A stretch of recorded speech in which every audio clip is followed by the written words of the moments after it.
Hi everyone, welcome back to the SCPT show. Today we got a super great topic, super timely lined up, and that topic is 10 reasons that resolutioners have a very low success rate and how to improve your chances of having a better success rate. It is getting to be that time of year again. Christmas has just passed, Hanukkah is going on, Kwanzaa, same thing, and we are getting to the new year. And you know what comes with the new year if you're in the fitness space? Resolutioners. So, resolutioners, typically people who make a New Year's resolution to get in shape this year. A bunch of people buy gym memberships, the gyms get super crowded. You know the crowd. Now, as we're talking about resolutioners, in my experience, I have never met somebody who has made a New Year's resolution to get fit and done it. So this is just my 2 cents. Now, again, I very well could be wrong about that, and I'm sure there's lots of people who have done it. However, in my experience, that is just not the case. So let's talk a little bit about the reason that resolutioners are not always successful, and I'm going to give you some tips and tricks on things you can do to be more successful if your goal is to get in shape for 2023. All right. So first off, let's talk a little bit about resolutions in and of themselves. Resolutions and goals are not the same thing. I am the first person to say that you should be setting goals no matter what you're doing, whether it's fitness, business, life, anything like that. However, resolutions and goals not exactly see eye to eye here. So goals are something that you're very intentional about, right? It's something you set, it's something you have your eye on, and it's something you make steps in order to achieve your goal. However, resolutions, in my opinion, are more of a trend. It's sort of something you do because it's, that time of year, fresh year, new start, new year, new me, all those types of trends and hashtag things that are influencing your resolutions rather than genuinely looking inside yourself and wanting to make a change. Resolutions, on the other hand, are instant dopamine. If you say, I'm going to get in shape this year, and you go tell everybody, you get instant dopamine from saying it, even if you never actually follow through on it. So, in my opinion, resolutions are sort of like an afterthought and something that's done more as an aesthetic or a trend, more so than a goal. You actually have a heartfelt reason why, as to why you want to accomplish that goal. So, with that in mind, let's get on to point number 1. Resolutioners are typically unsuccessful because they're highly motivated by the mood and the aesthetic of starting fresh and doing something new. January rolls around and, it's a new calendar year, new me. So a lot of resolutioners are motivated to get started in the gym because they want to get in shape or get fit, and they have no actual definition of what in shape or fit means to them. So for some people, getting in shape and fit could mean just being more active. For other people, it could mean losing 10 pounds of fat, having a six-pack, or being able to do a pull-up or chin-up, something like that. So resolutioners, when they're coming into the gym to get fit, often don't have a clear enough goal with their resolution, and they're highly motivated by just the time of the year. And as we know, motivation doesn't work. Motivation does not last in this industry, in this profession, in this lifestyle. Fitness also has to be seen as more of a long-term thing than just a New Year's resolution, because if you want to get fit, stay fit, and continue to be healthy, this isn't I'm going to do this for 1 year and then go back to my old lifestyle type thing. You have to fully invest and create that lifestyle change. And this is a way bigger decision than a New Year's resolution. Leave your resolutions for smaller things like keeping a clean desk at work. I am very guilty of this. So that's reason number 1. So reason number 2 as to why resolutioners may not be very successful is because, again, resolutions can sometimes be a little bit spur of the moment and not very well thought out. So what comes with that is the lack of having a plan and going into the gym without a plan or a workout plan or having consulted with a professional. If you are somebody newer to fitness and you want to just get in shape this year, chances are you're going to go to the gym and you're not really going to know what you're going to do. You'll look and see machine, try this one, try out the chest press machine, then you'll try out the hamstring curl machine, then you'll see a super buff guy over there doing half rep lat rows or lat pull downs. You're going to go copy those, And that's sort of how you're going to string together your workouts. This is one of the biggest mistakes that I see in January, is that new people come in without a plan and they just kind of follow other people's workouts, and all these other people are either not following a program or following very different programs. And when stringing those together, sure, it's better than doing nothing, but it's not going to get you the results you want. And then since they're not getting the results they want from following all these random exercises, they're not going to continue with their journey. So in order to sort of beat this step of it, I suggest always getting a piece of paper, writing down 5 to 6 exercises you're going to do that day. Include a compound movement or two, like something that is not on a machine, like a bench press, a row, a squat, a hinge, a pull, something like that. And then base the rest of the workout around that. Just start with a compound movement or 2, maybe even 3, then fill in the rest with accessory and single joint movements, and maybe include a couple machines there in that portion of the workout if you're newer to the gym. So that's another big mistake I see. This can be very easily eliminated by A, making your own plan before you go to the gym, or B, getting a coach to make you a plan at least to start out. Now, the next biggest mistake that I see of resolutioners is not at least including some small nutritional modifications with your new workout routine. It's great to get in the gym and get active. However, if there's not at least a change or two going on with your nutrition, then you're not going to see very many results, or as good of results as you could possibly see. Now, this doesn't need to be big. This could just be establishing a protein goal and hitting it every day, so 1 gram of protein per pound of body weight.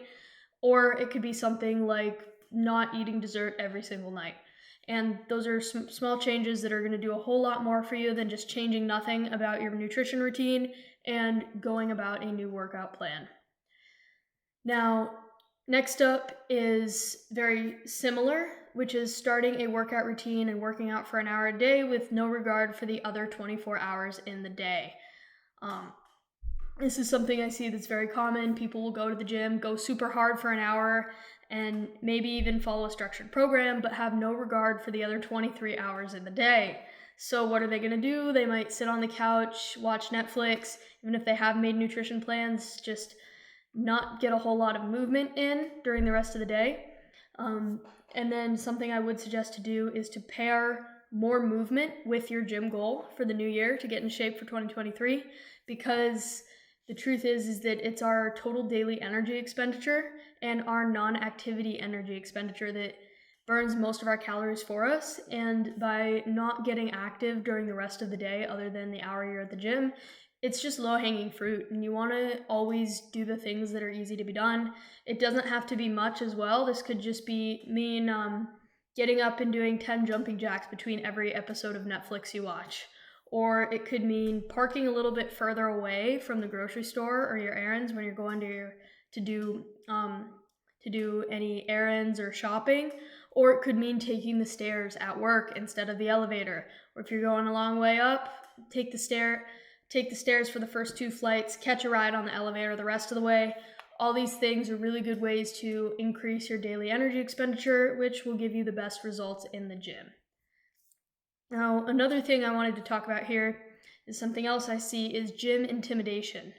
So I see this, men, women, other identities, lots of people can get a little bit intimidated around the new year with the gym. The new year is a very difficult environment. I will be the first person to say that. Lots of new people, new faces in the gym, a little more crowded with a lot of people joining up to get fit for the year. And gym intimidation is very real. And, there are a few people who will be jerks and hog a lot of equipment and be intimidating, but that's not most of the community. So if gym intimidation is one of your fears, I would say start trying to talk to some people in the gym. You will notice that gym people usually are very friendly and wanting to help out. So I do suggest trying to kind of talk to some people, introduce yourself a little bit, get to know the gym staff as well. We're all super friendly and willing to help. And as a bonus, if that's something that's holding you back from getting into the gym, hire a coach for just a session or 2. a coach, a personal trainer, a friend. Have them go with you the first time you're going into the gym, or at least the first few times, and that'll help you get a little more familiar and learn how to use some of the equipment and maybe even put together a structured workout for yourself. Now, it's half of our list here. Now let's get on to the back half, and this is going to be a little bit more technical about some stuff that I see in the gym that you may not even be thinking about. So, the next thing that I see, it's a big issue that holds a lot of people back, is too many accessory exercises taken nowhere near failure and not enough compound exercises between 0 and 2 reps to failure. So what does this mean? This means this is the person who's going to go into the gym, just kind of hang out really in the isolation machine area and not try any of the compounds. So this is the person that goes into the gym, 3 sets of 10 preacher curls with a weight that's so easy that rep number 1 looks just as easy as rep number 10. Then maybe they're going to move on to some tricep extensions. Again, 3 sets of 10, not very difficult. Maybe some leg extensions, 3 sets of 10, hamstring curls, 3 sets of 10, and then maybe a chest press, 3 sets of 10. Again, every rep looking the same and not getting any more difficult, and choosing a weight that's not very difficult. So this is a big mistake that I see. People just kind of willy-nilly throwing together machine exercises back to back. Now, I will say, if this is you, I do applaud you for getting into the gym, because that's huge and that's a huge first step. However, if this is you, let's try and take that next step to include some compounds. So instead of going right to the leg extension and the hamstring curl, go over to the hack squat. Do a few difficult sets of the hack squat and then go over to the leg extension and the leg curl. If you're the one doing arm farm all day long on the machines, that's great, but first let's start with a barbell row or a cable row or a press or something like that, and then go hop over to the machines, because you've heard the phrase that 20% of the work gets you 80% of the results. Well, that 20% is your compounds. So people who are skipping out on the compounds, maybe because they're a little intimidating, they don't know how to do them, or because they see really buff dudes in the gym getting a bunch of results just doing isolation machines, I got some news for you. Go do the compounds and take them close to failure. Now, what does failure mean per se? I don't mean the point where you feel like you're going to die. I mean the point where you cannot complete another good quality repetition. So what I mean is, if this rep is hard, but it's still good quality, then that's not failure. But the point where you feel like that's the last quality repetition you could get while keeping good form, that's failure. And as you get more advanced, you'll be able to push yourself with good technique a little further. So I will say that's my biggest tip with that issue that I see with resolutioners is try some compounds out, get in there with those, and B, if you need to know more about compounds, how to set them up, how to do them, or what failure is, then hire a coach, even if it's just for a session or two, just to gain a little bit more experience under your belt. All right. On the next one, here's a number 7 that I see. It's very similar, is the people who use all machines and do not include free weight or body weight exercises ever. So now, I think machines are very effective, and I do use them in my own training. However, I don't think that your training should be only composed of machines, just as I would say that your training should not only be barbells, not only be dumbbells, or not even only be body weight exercises. Because by just doing machines, you're missing a lot of buckets there. So, number 1, if you're just doing machines because some super jacked dude on the internet says that that's all you need, and that you don't need to do free weight stuff ever, the truth is that person is probably on steroids. And if you are not on steroids, then that's just not going to work for you. And machines very much have their time and place, particularly if you're somebody who's very injury prone or very new.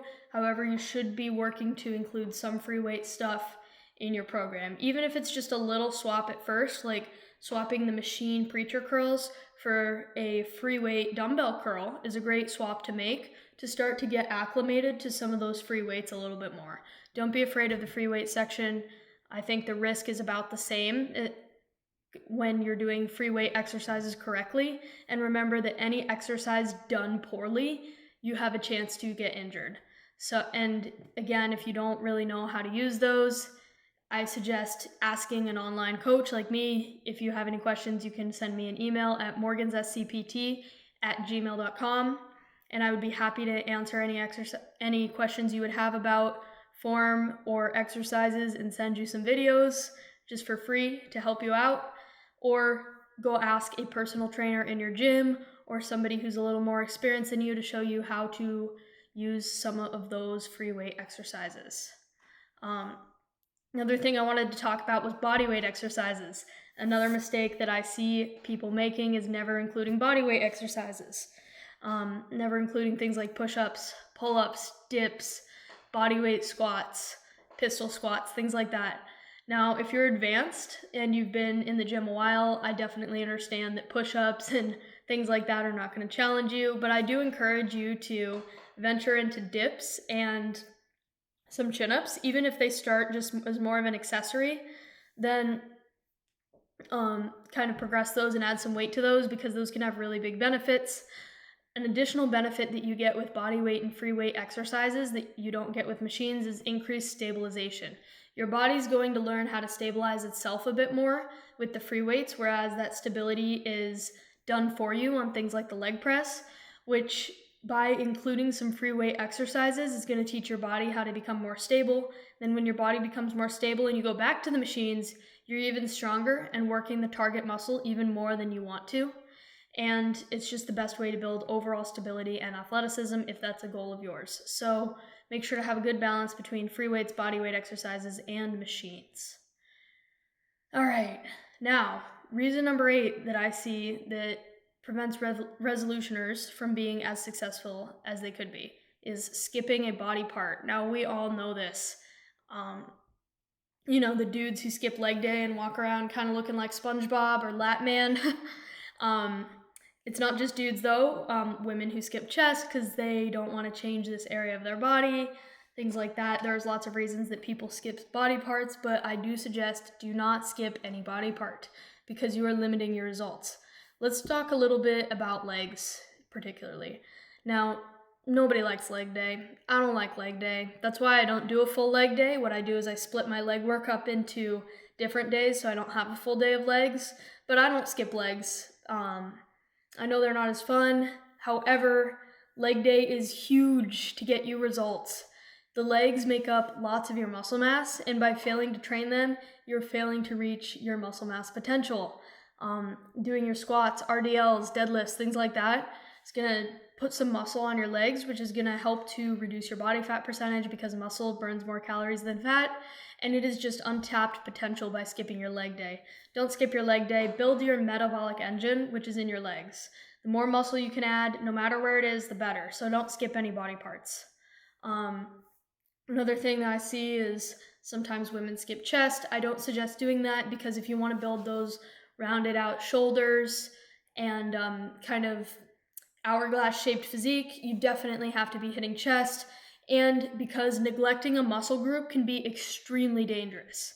If you have an overdeveloped, let's say that you neglect to train your hamstrings, which is something I see a lot of people do.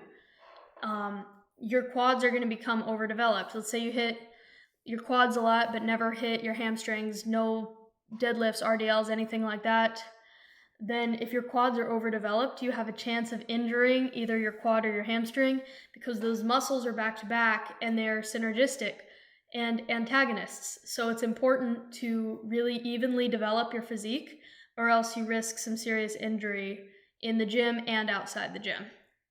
And as we know, the best way to continue making progress is to avoid injuries because an injury is going to put you back months, especially if it's an injury that can be avoided by training your body evenly. So, good resolution for 2023, train every body part, no skipping legs, no skinny legs up in here.